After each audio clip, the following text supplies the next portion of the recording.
Hey guys, and welcome back to another lesson. Today I want to go over a really cool sounding sort of lick by the R&B musician Robert Glasper, very talented guy.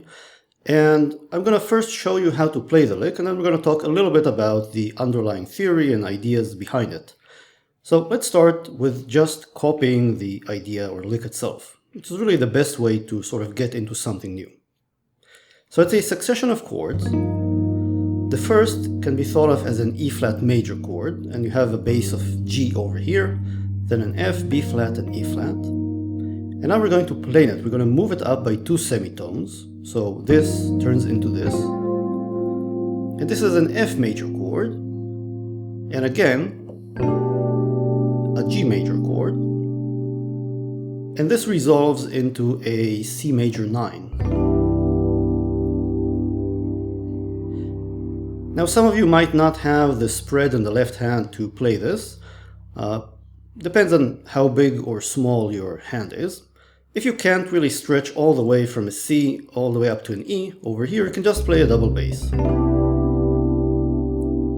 It's a slight change. It's a little bit nicer if you spread it up like this, but it's not really a requirement.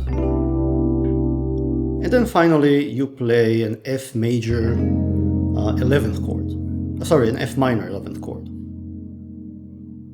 Again, if you can't stretch all the way from F to G over here in the left hand, then you could just play a double bass. And if you feel like it, you can add the fifth, the C over here. After you play this chord, you can play an embellishment in the upper registers. For example, something like this. So you hit the E flat, and then maybe an A flat, E flat, B flat, A flat. Maybe even higher up.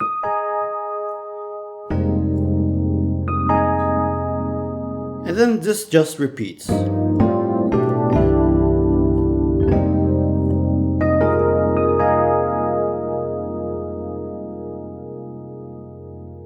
There are a couple of different embellishments you can use, like an infinite number of them. You could just play maybe an A flat and then just hit a few of the notes of the F minor 11th chord. So it could be really any set of notes.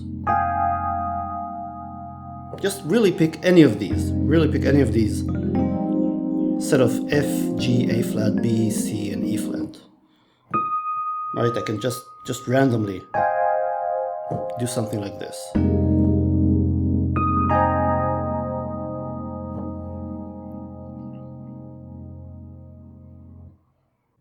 Okay, now let's do a deeper dive into the progression itself and point out some interesting things about it. Let's start with the voicing of the first chord. Now, this can be thought of as a voicing for an E major chord, an E flat major chord. And to see this, let's look at the E flat major scale. The way you build an E flat major chord is you play the first, third, and fifth degrees of the major scale. And sometimes people will add up or add the second degree, kind of gives a bigger sound. Now, what Mr. Glasper does in the progression is he just moves the notes around. He revoices the chord. So you can take the G down here, and then the E flat up here, and you have this nice open sounding voicing. So the openness makes it sound really lush, and additionally, the voicing in fourths in the right hand. The interval between these two notes is a perfect fourth, and between these two notes is a perfect fourth as well. Interestingly, every time you see a voicing in fourths, it has some ambiguity in it. So you can also think of this voicing with the right bass as a voicing for a C minor chord. So I'm just going to play the bass, and then the same notes up here. And to see this, just look at the C minor 11th chord. Often you'll see the root omitted, and then we can omit the 9th as well. And you see that if we again move the note down here, we get the same set of notes, an E flat, F, G, and B flat. So we also get for free a voicing of a C minor chord. So we can either view this as an E flat major chord or a C minor chord. It's up to us, really. Now, the next interesting thing about this progression is the planing. Basically, he takes this shape and he moves it up. First of all, by 2 semitones, turning it into an F major, and then again by another 2 semitones, turning it into a G major. And planing in general is kind of interesting because it sort of gives a cohesiveness to a progression, kind of jumps around but retains the same sound throughout.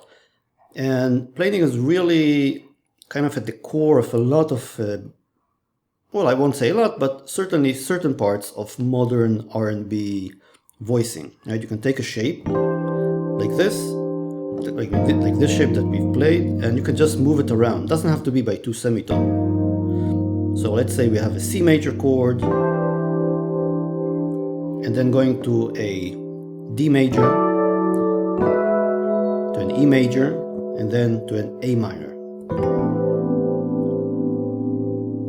which of course is not planing anymore, just playing an A minor 11th. So look at just how interesting or nice the motion sounds.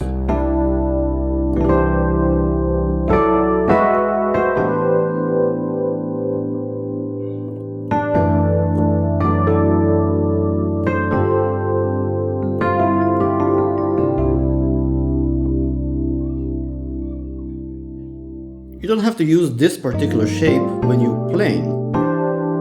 You can use any shape, right? You can take something like this voicing for, it can be thought of as a B minor or a G major. You can just plane it around.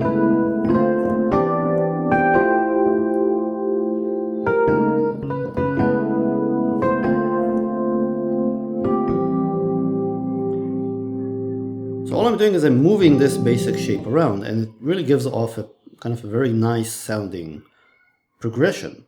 It works especially well with minor chords and major chords, less so with dominant chords. But again, it's up to your artistic taste.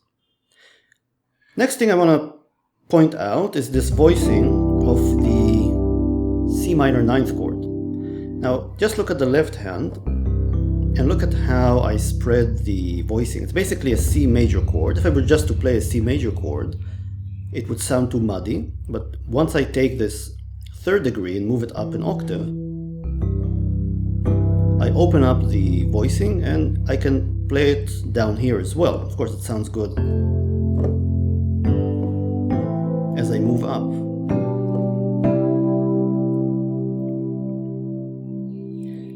Now, if you have the spread for this, this is a great way for playing chords. If you don't, you can also roll it, by the way, so you can just play one note after the other. You don't have to hit all of them simultaneously.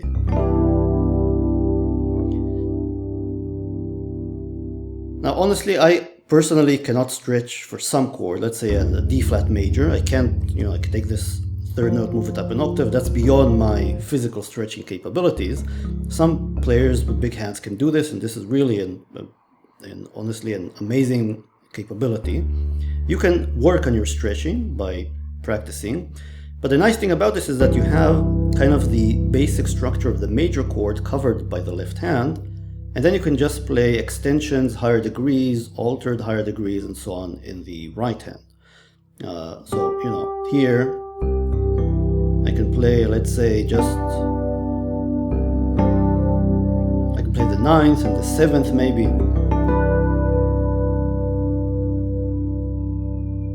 So it frees up the right hand to do the more complex sounding parts of the chord, while the left hand has the basics covered.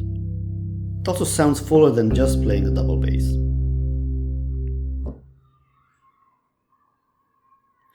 Finally, the last chord is an F minor 11th chord. There isn't really a lot to say about it, just an interesting kind of voicing. It's very basic, I guess. You can just say again, you have a kind of a spread. You have a 9th in the left hand, which is more manageable than a 10th, obviously.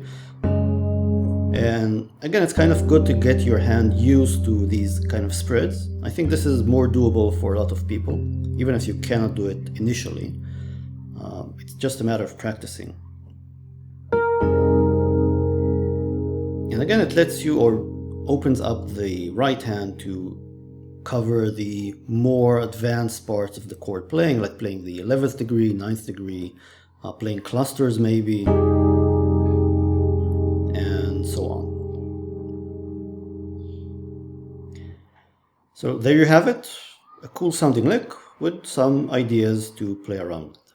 That's it. I hope you've learned something interesting, and I will see you next time.